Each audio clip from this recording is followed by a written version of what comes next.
हर हर महादेव। प्यारे भक्तों, महादेव जी कहते हैं, कैसे हो मेरे बच्चे, यदि तुम्हें मेरा संदेश प्राप्त हुआ है तो ठहरो ज़रा, सुनो मेरी बात, क्योंकि तुम्हें मेरी यह बात जानना बहुत ज़रूरी है।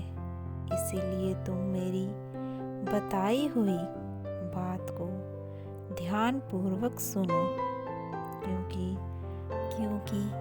ध्यान से सुनना अति आवश्यक है। तभी तुम्हें मेरी बोली हुई बातें समझ में आएंगी मेरे बच्चे। इसीलिए तुमको यह समझना है। पहले तुम मुझे एक बात का जवाब दो कि यदि तुम्हारे साथ कोई ईमानदारी रखता है और उसी तरह एक दूसरा वही तुम्हारे साथ कोई धोखा करता है, तो तुमको यह बात पता होने के बाद तुम किस इंसान का साथ देना चाहोगे, तुम्हारा हृदय किसकी तरफ खींचेगा। इस प्रकार सही के साथ रहता है और गलत व्यक्ति के संगति में रहता है। यदि गलत संगति में आ जाए तो या तो सही व्यक्ति जैसा गलत व्यक्ति बन जाएगा या गलत जैसा सही उसकी संगति में बन जाएगा। लेकिन दो अलग प्रवृत्ति के इंसान एक साथ नहीं रह सकते, क्योंकि उनको फल भी अलग अलग प्राप्त होते हैं। इसीलिए सबसे पहले कार्य तो तुम यह करो कि यदि तुम्हें समय गलत संगति में हो तो तुरंत ही वह संगति को छोड़ दो। और यदि तुम खुद पर विचार करके देखो, तुम कोई गलत कार्य कर रहे हो तो उस गलत कार्य को करना छोड़ दो। ये कार्य करने प्रारंभ करो, जिससे यह सब सही हो सके। सुबह सूर्य निकलने से पहले उठना प्रारंभ करें।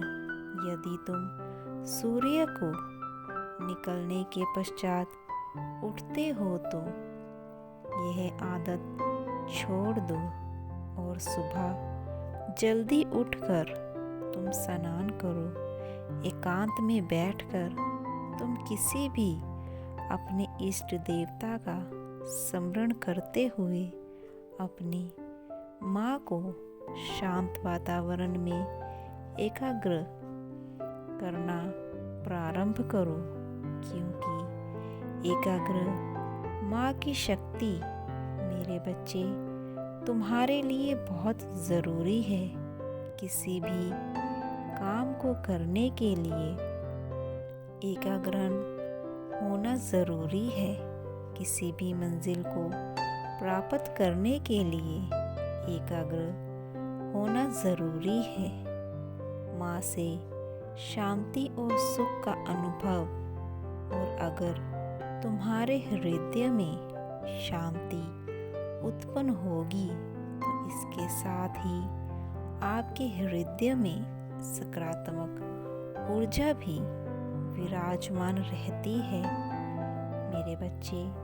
सकारात्मक ऊर्जा ही आपके जीवन की जो प्रारंभ से लेकर संध्या काल तक की दिनचर्या है, उसमें एक ऐसी शक्ति थी उत्पन्न करती है कि आपके हाथों से सब अच्छे कार्य होंगे। आपका जीवन भी अच्छा ही होगा और सही समय आने पर सब कुछ खुद ब खुद होता चलता जाएगा। कुछ समस्याओं का उत्पन्न कर लेते हो, या तो तुम्हारा कोई भी गलत कार्य की वजह से, या तुम ध्यान रखो कि हो सकता है तुम्हारा कोई ऐसा कार्य जो किसी देवता को रोस्ट कर रहा हो। यदि तुम अनजाने में ही किसी का अपमान कर रहे हो मेरे बच्चे, तो उसका पाप ना तो तुम्हें कभी लगता है और ना ही उसका दंड कभी तुम्हें मिलता है, क्योंकि उसका पाप होता ही नहीं। लेकिन यदि तुम जानबूझकर किसी देवता का अपमान कर रहे हो तो उसकी गलती की सज़ा तुम्हें समस्या के रूप में प्राप्त होती है। और यदि तुम्हारे जीवन में ऐसा हो रहा है तो निश्चित ही तुम उसे पर ध्यान रखो और ध्यान से अपनी गलतियां को सुधारने की कोशिश करो। जैसे ही तुम अपने कार्य में परिवर्तन लेकर आओगे, वैसे ही आने वाले समय में अपने आप को सुधरा होता चला जाएगा और तुम्हें स्वयं दिखाई देगा कि तुम्हारा समय परिवर्तन हो रहा है। जो समस्या है धीरे धीरे करके समाप्त होने लगेगी और तुम्हें स्वयं भी इस बात का अनुभव होगा कि हाँ, तुम्हारे कर्मों में परिवर्तन के कारण ही यह हुआ है। विश्वास रखकर करना प्रारंभ करो, जीवन में सुधार होगा। स्वयं के हाथों से सदा खुश रहो मेरे बच्चे। मैं इंतज़ार तुम्हारा कर रहा हूँ मेरे बच्चे। मैं तुम्हें देख रहा हूँ और तुम्हें सुन रहा हूँ मेरे प्रिय। तुम जो देख रहे हो, जो सुन रहे हो और जो उम्र भर कर रहे हो, वह तुम्हारी आध्यात्मिक उन्नति का फल है।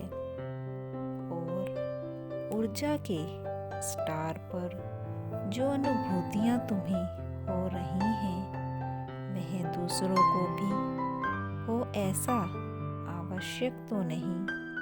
इसीलिए मेरे बच्चे, जो आत्माएं अभी उसे देखने, समझना और सुनने को तैयार नहीं, उन्हें सत्य का प्रकार दिखाई की कोशिश मत करो मेरे बच्चे।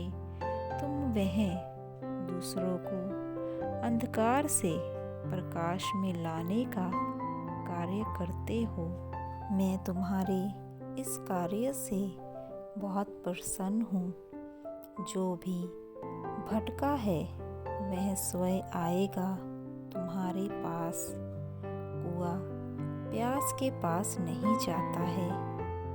संसार में मानव अपने भौतिक शरीर को ही परम सत्य मान बैठा है, जो तुम्हारे अस्तित्व का कारण भी है।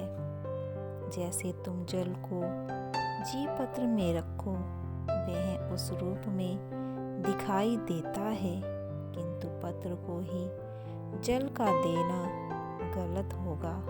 यदि इस जल को धरती पर बिखेर दो तो भी जल का अपना अस्तित्व रहेगा। इसी प्रकार तुम्हें भी अपने जीवन में दूसरों की सहायता कर और दूसरों की पीड़ा को कम कर अपने कर्म करते जाना है। और इसी कर्मों से तुम्हारे जीवन में परिवर्तन होता चला जाएगा। मैं तुम्हें आशीर्वाद देता हूँ। सदैव अपने जीवन को खुशियों से भरा देखो। हर हर महादेव।